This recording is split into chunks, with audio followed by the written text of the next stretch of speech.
Good day and welcome to the Able to Serve podcast. In today's episode, we'll be speaking to Dr. Chike Okogwu on the topic the challenges faced by persons with disability in assessing governance role.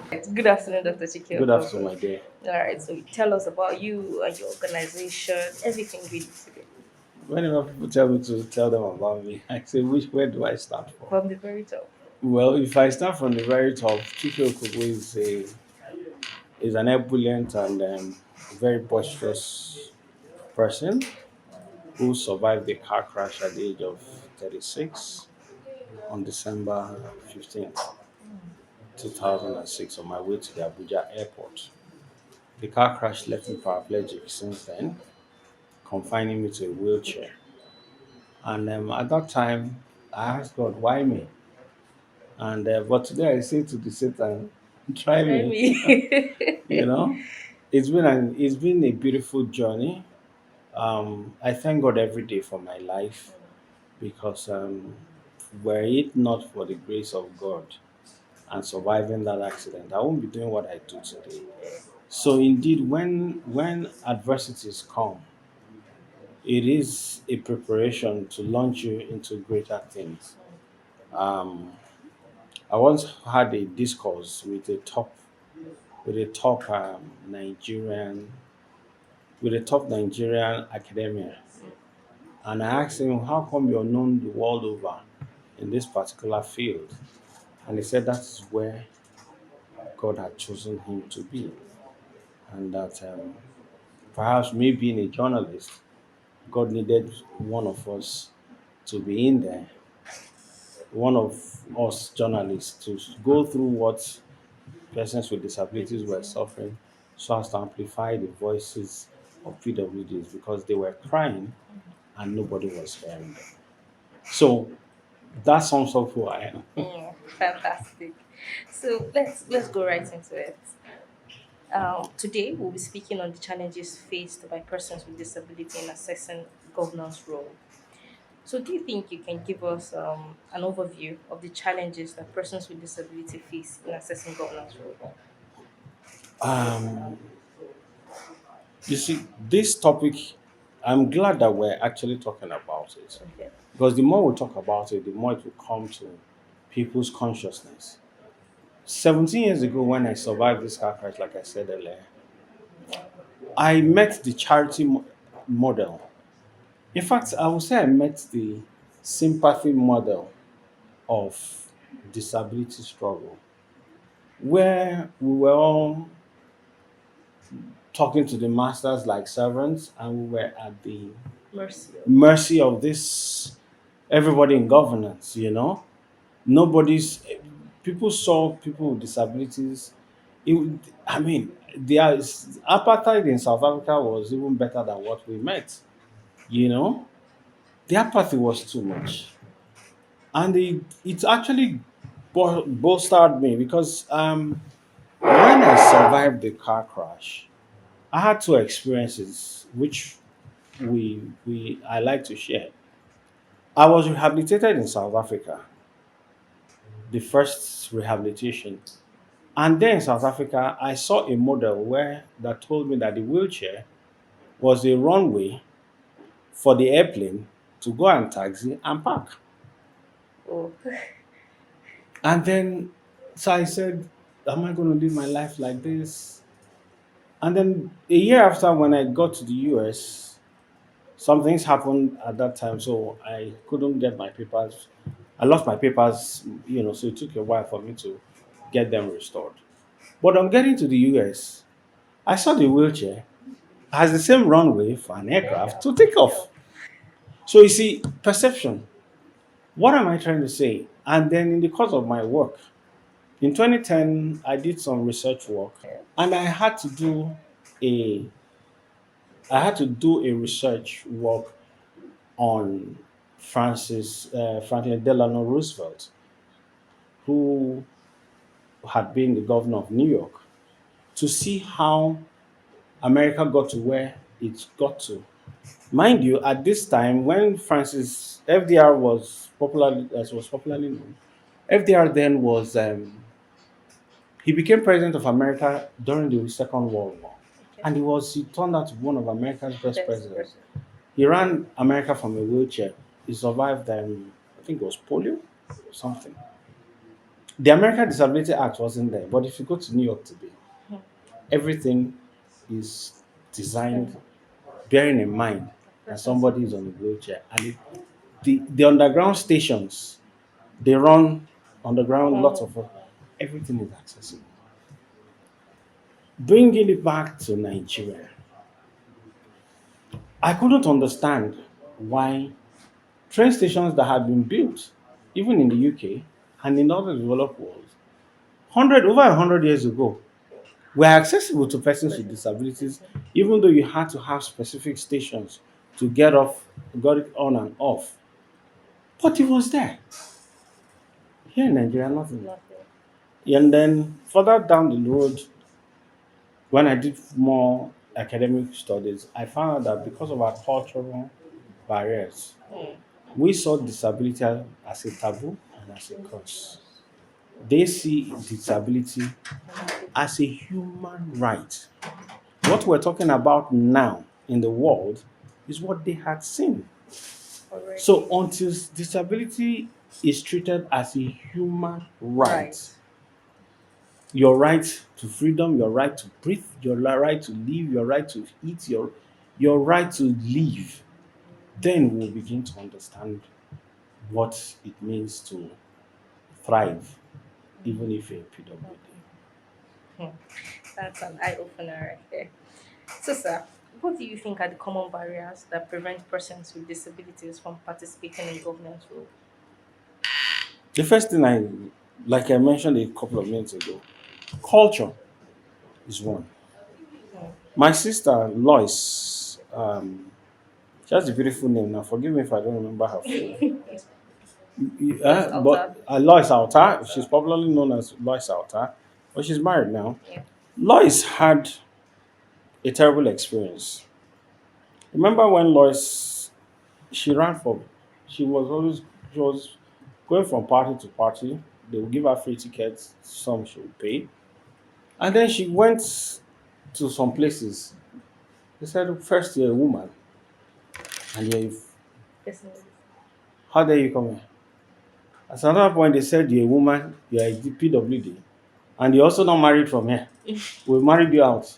So culture happens to be one of the things because I have cases that I have attended to, cases of PWDs who indeed were locked up and forgotten.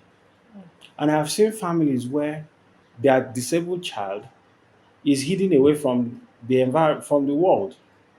You know, when visitors are coming, they say, go and hide it, go and hide that. And I know of a top Nigerian whose child had a disability, Down syndrome, and they were ashamed to bring that child. out. And by the time I intervened, the child is one of the most, exceptionally brilliant Brilliant. children, doing very well in Ghana today. Why Ghana? So the barriers are so many. Government policy is another because for people to change, but beyond government policy, there's something that we rarely seldom talk about: the elitist policy and elitist approach. Because in all over the world, it is the elites that change and shape society. Society. So if the elites in Nigeria accept disability and see fun in disability, Every other person. that's why I class myself as an elite. No apologies. And you can see that the way I carry myself, I'm having fun being a disabled. And I'm not disabled anyway. I'm only impaired. Eh, That's what we're trying to tell. So, and it happened here in Nigeria. One of the elites, who was a governor, is now a minister with a disability, hardly identifies with us. It happened. So, what I'm trying to do is to make sure that the elites talk more about disabilities. I like what Uncle Jake is doing. He's on channels, he's on Arise, he's everywhere, putting it in your face. yes. I marveled at him sitting beside the jam registrar Sure. a couple of days ago. You saw two elites, and you could see how kids that were around me, people, I got calls from my village. Uncle, that jam phone we want to buy for us, I hear it's free now. We saw two big men talking about it. I said, yes, I know one of the big men. Here I am today. So what I'm trying to say is these barriers are so many. The physical barriers are there, access to buildings, the educational barriers are there, cultural barriers are there, all kinds there's so much. Mm. I don't I don't preach for equality. I advocate for removing all barriers. Take all the barriers away. I ran for president in a party called African Democratic Congress, EDC. ADC, where I'm also the deputy national chairman there, strategy and innovation. And I give it to that party because my presence there, they removed all barriers that would have limited me. But the point I'm trying to make is the party made it possible. What were the barriers? Everybody paid, I think it was 20 million. I didn't have to pay. Okay. But shared the same platform with them at Sheraton, in Abeokuta, and in all the places that we went to. And that spoke volume because if we take out the barriers, you bring us into the room. The model of change that we have had, we've seen the master servant relationship, which I call the John Gaventa three faces, face like human faces of power. The first face of power is the master servant relationship, which we have survived. Our push, thanks to Uncle Jake, thanks to CCD, Lois, now lots of us, Irene, you can name all of us, Chris Abu. So everybody, we well fought for it. We got the law, and the act came in, of course. That brought us to the second phase of John Gaventa's work, in power. It's called power and powerlessness. So the second phase of power, sitting on the table to discuss as equals. We're now in the third phase of power, which is the hegemony stage. How will we share these resources? I heard that this commission got about 1 billion out of 20. What trillion? How many trillion did they share for the budget? I don't have I think it was 20 something trillion, but we got only 1 billion. 1 billion. We've not scratched the surface. We need to push to get more. Those are the barriers that we're talking about. Wow. Sir, I'd like to know how do you think these barriers vary across different types of disabilities? I I don't like to segment us. Okay. Once you are a PWD, you are a PWD Doesn't because matter. it doesn't matter. So I would say that it cuts across. The fact that Uncle Jake can walk and climb the staircases here, he can sit and stand in the sun without an umbrella Umbrella. for so long as much as I can. Just like other colleagues who have hearing Impairment. impairment, they can do all these other things, but as you're talking, they're not hearing. And the other guy who is visually impaired, same thing. He can hear, he can do. So we're all limited by one impairment or the other. And these barriers affect all of us. So coming to segment them, I don't think we're doing justice to the matter. We're all PWDs. I don't like calling us PWDs, mind you. I changed PWD to become people with determination. Mm. In the UAE, they are called people of determination. But here in Nigeria, I'm pushing for us to be known as people with determination. Determination. I'm sitting here today because I determined. I was when I got the call to come and all that, I said, this is something we must do. I had all the issues, personal issues that would have stopped me from coming. But determination made me get here. It's not that PWDs don't also have, all of us have determination. Determination. But the barriers to achieving those determinations is what is holding us back. Mm. In some cases, it's actually financial. Yeah. The guy does not have money to board a vehicle because if he's coming in a wheelchair, he has to come with a guide. Right. There are no public transportation to bring the person Designed here. to be He can't board a, whereas in the UK, you don't pay for public transport. as a If you have person in the with US too, once you are recognized as a PWD and you have your card, the barriers are taken out for you. In the UK, the public buses you hardly pay for, they hardly charge me. The trains they charge you, but in some train stations it's free. it's free. But here, none of them. We are hoping to get there. I don't like hoping. We're working We're together working. because hope is like a thought. I want to say work is the action. We're taking The the actions, action. and part of what we're doing This now is part is of the part of the action. action. Very well then. So, as someone who has at one time wanted to be president of this country, do you think there are existing laws, policies in place to promote inclusions of persons with disability in governance?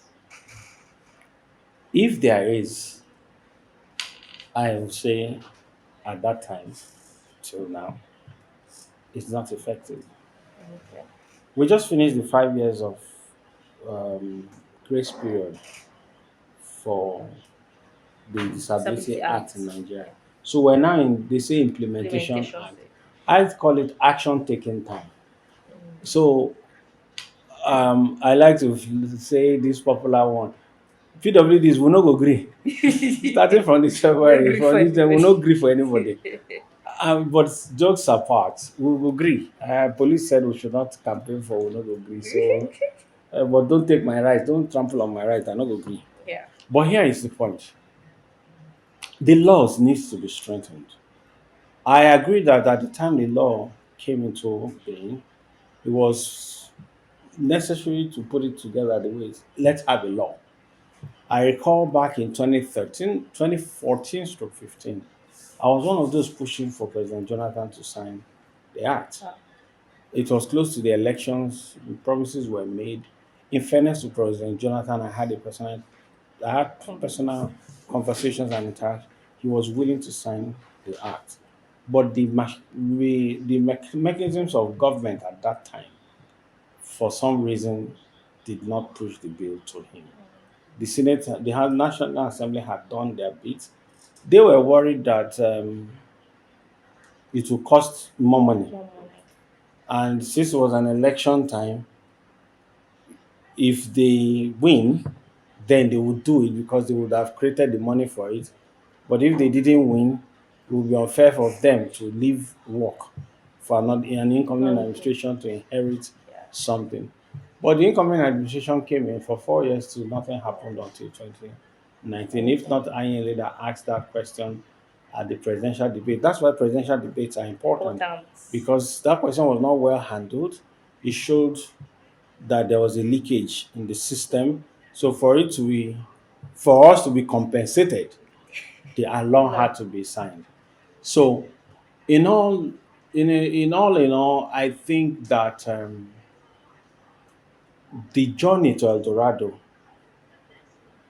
has begun. We are not there yet, but we're not where we used To be. to be. So what that means is that the law can be done. I thank Honorable Bashir, the very active Honorable Bashir, the current chairman of the House Committee on Disabilities, is working assiduously to make sure that all the things we left out in the law are amended. Yeah. The act is To amended amended to incorporate children with disabilities, education, and all is education. not included in the protection. Even did not spell out what my story with the airlines, which is part of the advocacy work that I've been doing, bringing change in that regard. But one airport out of 47 airports in Nigeria, we're not there yet. But at least all the airlines compliance. But now that the law 5 years grace has anybody with a disability that goes to the airport Has and the any airline right does to anything, raise voice. just sue them. That's all. You get the 100,000 naira is even too small.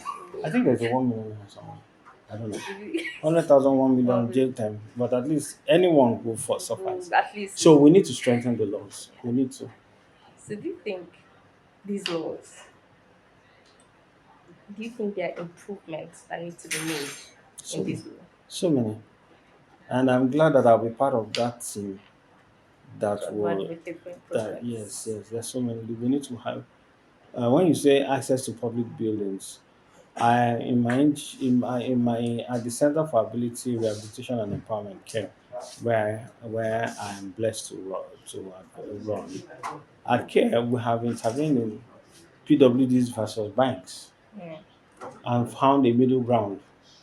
We had a case where a PWD went to a bank and slipped off the ramp From that led to the ATM, almost broke his back, and the bank saw it.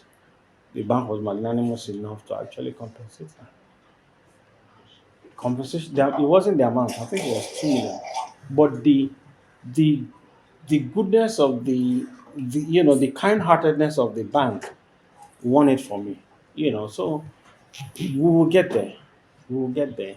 But we need to strengthen the laws more, talk about it more, advocate more, and let the world know. Let Nigerians know that there's something like that. Ignorance is not an excuse anymore. Ignorance is not an excuse at all, not at all. anymore. If you break the law, and injury to a PWD is an infraction on the act that protects those people. People. So that protects PWDs. I don't like calling us those people. Okay. Noted.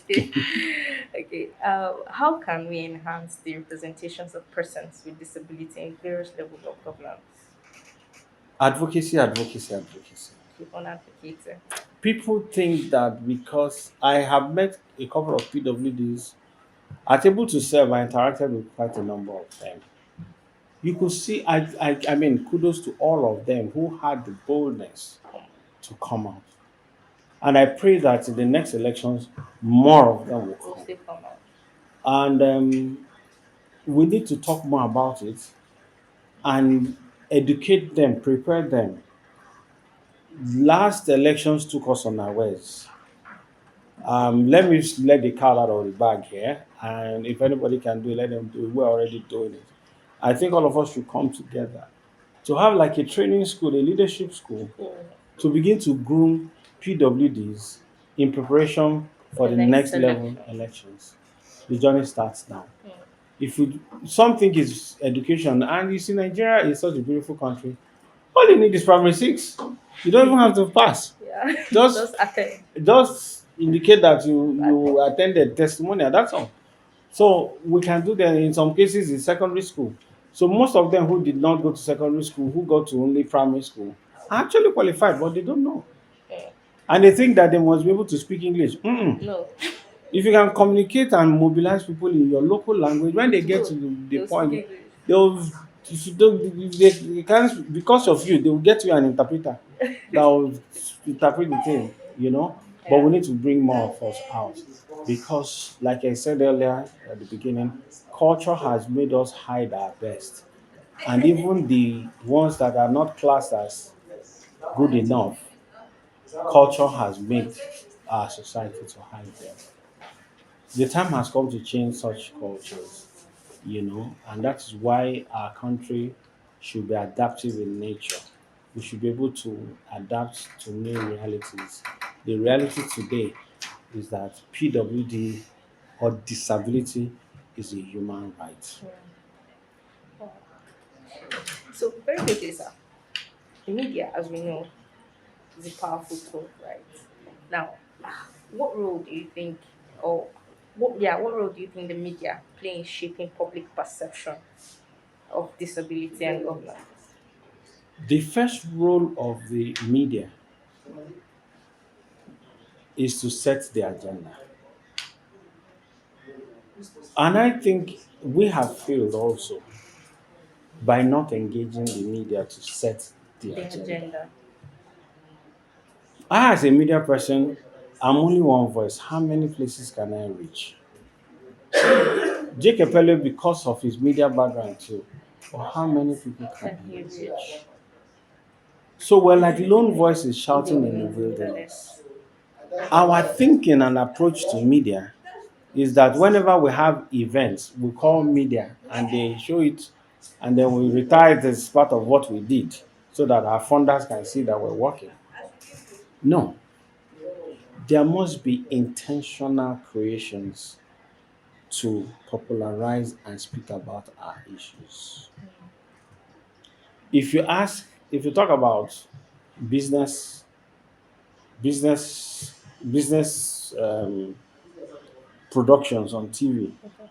Nance is doing on AIT, but Boateng, this guy on Arise, um, uh, but Boasin or Mofoma is doing the one on Arise. TVC is doing every TV channel. As a business. Weather reports they all have. Sports they all have. How come Entertainment. entertainment they all have?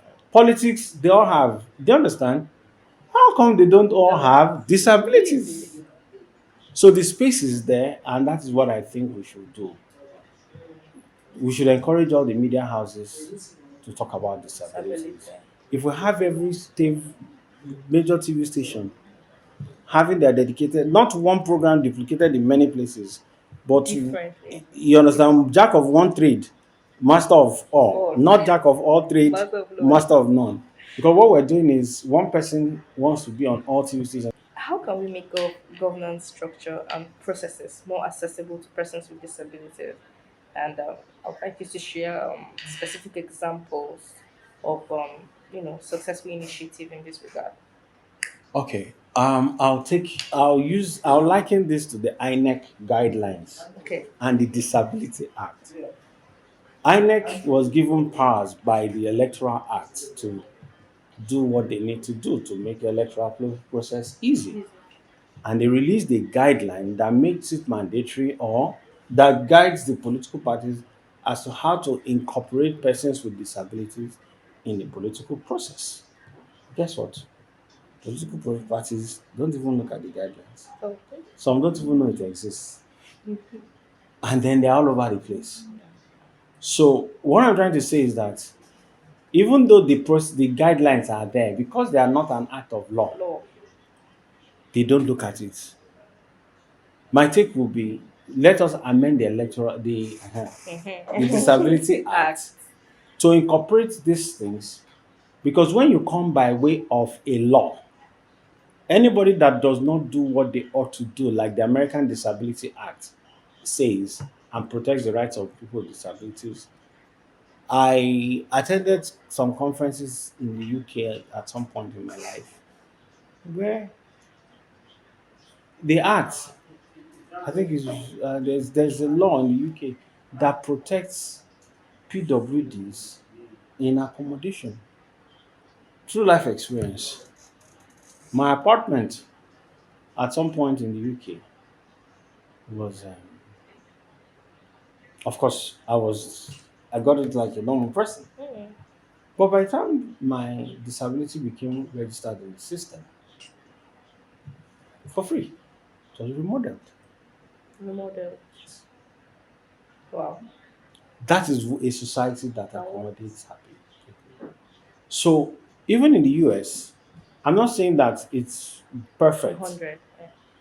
but once the county establishes that you are a PWD, maybe from a car crash or something, they do the little they can do to remodel your house. You can get into your house, a ramp is provided, your toilet facilities. They may not do the entire thing, but something is done to the point because you're a taxpayer and all that.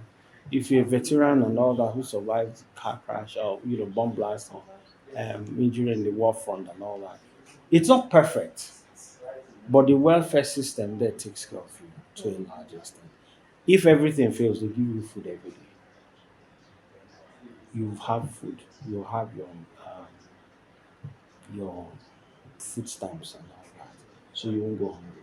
Mm. How about us having that in Nigeria? But do we know how many we are? There's no statistics. There's no statistics. We're just numbers. We're not statistics. Mm. Because we're numbers thrown around, but there's no scientific proof Yeah. of what we are that makes up this the numbers. It is when we become statistics, because statistics are numbers you can use. Until we have that too, then we can begin to see what we want to do. So I see that I'm just happy to be alive at this point in time Yes. and be able to contribute to this whole thing. I think that's what overwhelms me the most. And you guys are doing an amazing job. So everything we're doing is all perfect. Yeah. Yeah. Yeah. Wow, this has been an interesting conversation so far. Well, I would still like to know, how do you think education and awareness campaign contributes to breaking down stereotypes and and prejudice related to disability in government? I'm trying to remember the quote by Nelson Mandela on education. But as in some part of that quote, he he alludes to the fact that education is like a key that unlocks, that opens the doors. So the more educated we are, More door. now we we we don't even know the meaning of the word education. Education is gotten from the Greek word, I think, educa, which means what is the outcome of what what is the what is the outcome of your refining when information is put inside you? Mm. What's the outcome? It's supposed to be a That's shift. what, yes. So what changes when you have received knowledge, which is called Educa. education? But here we think education is about breaking that head and stuffing the book inside because of the way we are taught. So what education can do is, like I said earlier too, the more we can set up institutions, facilities that will train PWDs and educate them as to the best practices in every endeavor. It's not just about skills acquisition because we limit our education to teach them a skill. But you see, how many people tell them that they can be great? Mm. How many people have told them that they are beautiful? How many people have told them that they can be presidents, governors, House of Reps, whatever? How many people have told them that there's greatness inside of them? If in one of my works too,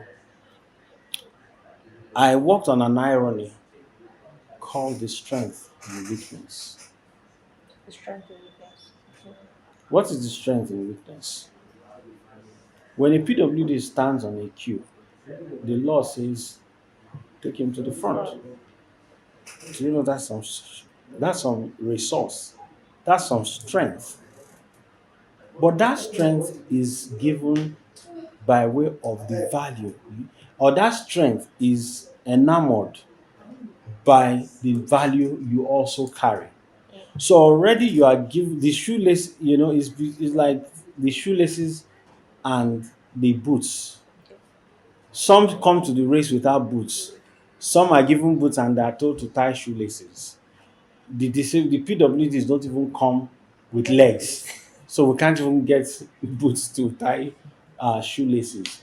But nonetheless, what we're trying to say is that if you're a person of value and you go to see President Bola Tinubu, I have had that experience before where I go to the villa to see the president. I use the presidential. A lot of people don't know that there is a presidential elevator in the villa. So I go upstairs. I've had that privilege before. But we're not carrying some value. Nobody will allow me use the president's ditto for governors. I go to some government houses. There is always an elevator for His Excellency that brings you out to where the governor parks his car. They keep it like a special Entrance. entrance. They always use the staircase for public, but there's one elevator for emergencies and all that. I'm one of those who have been privileged to use it. And why did that happen? Because I carry some value. Value. Liken this again to the man who is disabled in quote at your gates in your premises, yeah. And every morning you're coming in or going out, you see the person begging. And the day you don't give the person some arms and until you have not given me today, what will you tell the person? My friend, every day I go dey give you. My friend, carry you keep your problem to yourself. Me say I get my own problem.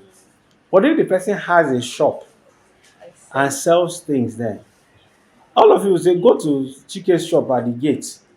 You're not saying go there. You some we're all born with even animals are born with empathy. So in a nutshell, I think that we humans are the ones who put all these barriers and challenges before us and make life look so difficult where it is not supposed to be. We are in a world where technology is taking the lead in almost every sphere, anything you can think about, right? So, in what ways can technology be leveraged to empower persons with disabilities to participate in governance roles? And also, are there any innovative solutions or tools that have been useful in this context? Okay, there are many parts to that question, Okay, but I'll right. take them one by All one. right. First, let me open up by saying that often sometimes technology often owes ecology and apology.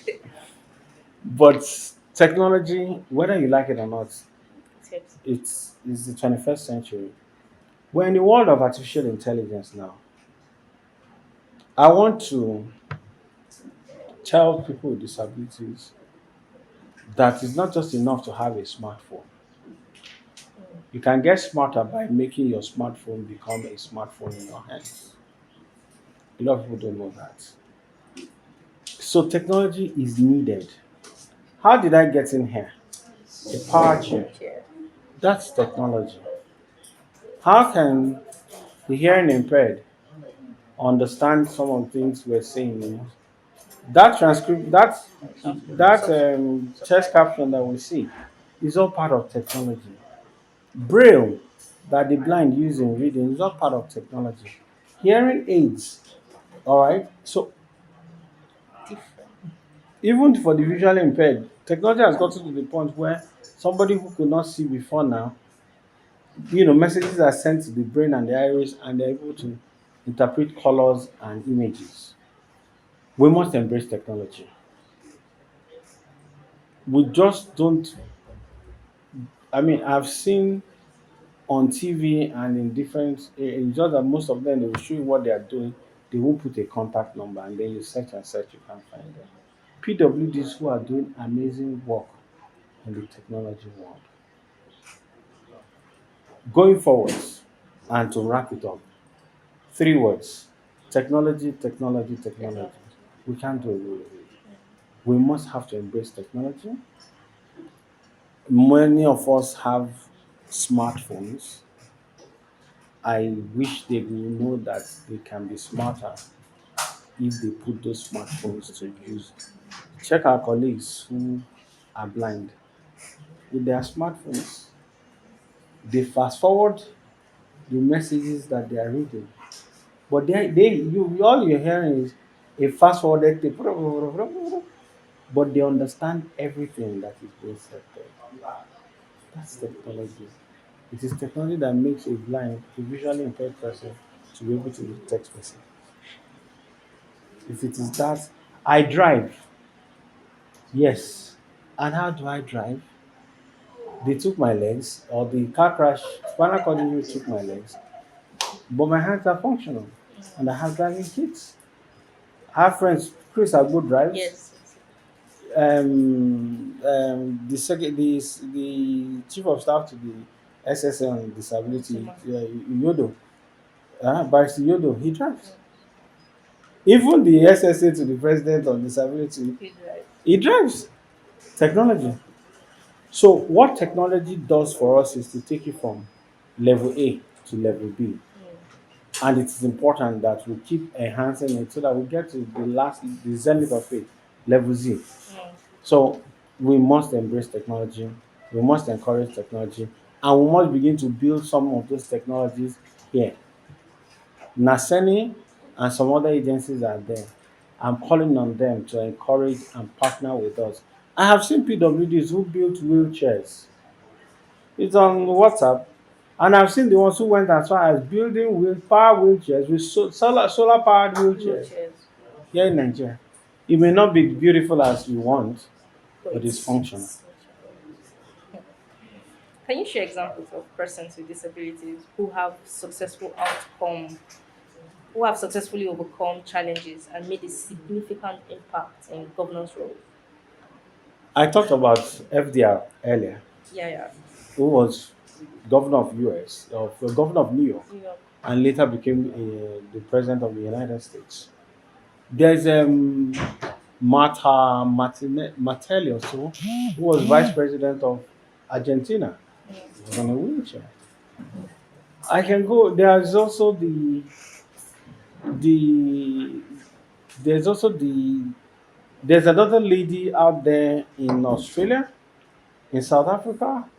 We have quite a number of them who are doing well. But these are the ones I can remember, off my cuff now, So on top of my head. What are you talking about? JK Pele is one successful one.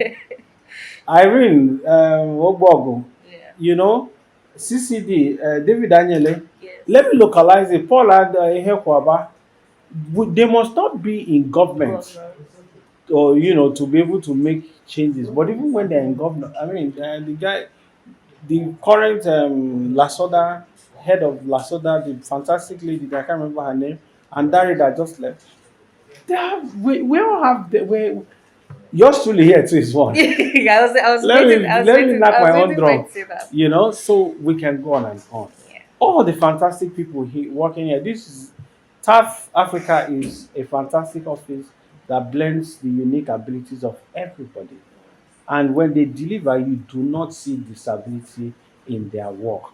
You see ability in everybody. So I'll give it to you guys here that you're doing a fantastic job. Thank you very much. I need not go far within you here, from Jake Pele to every other person here. You guys are clear examples of the capacity and tenacity of PWDs, even though not all of you are. But the cohesion and unity here says it all. Wow, it's been a really, really, really amazing conversation with you.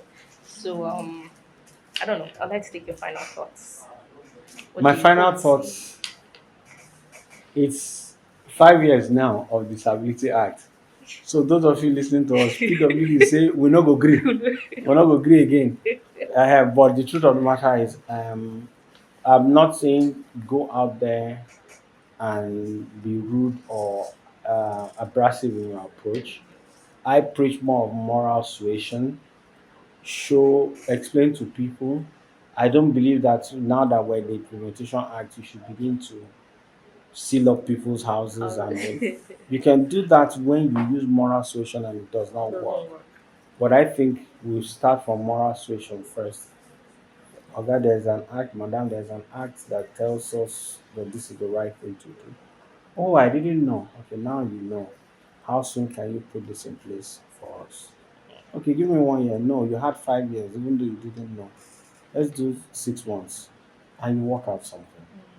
Because it is expensive also to make a way for people with disabilities. Disability. So since they don't know, give them some time, but don't fight them.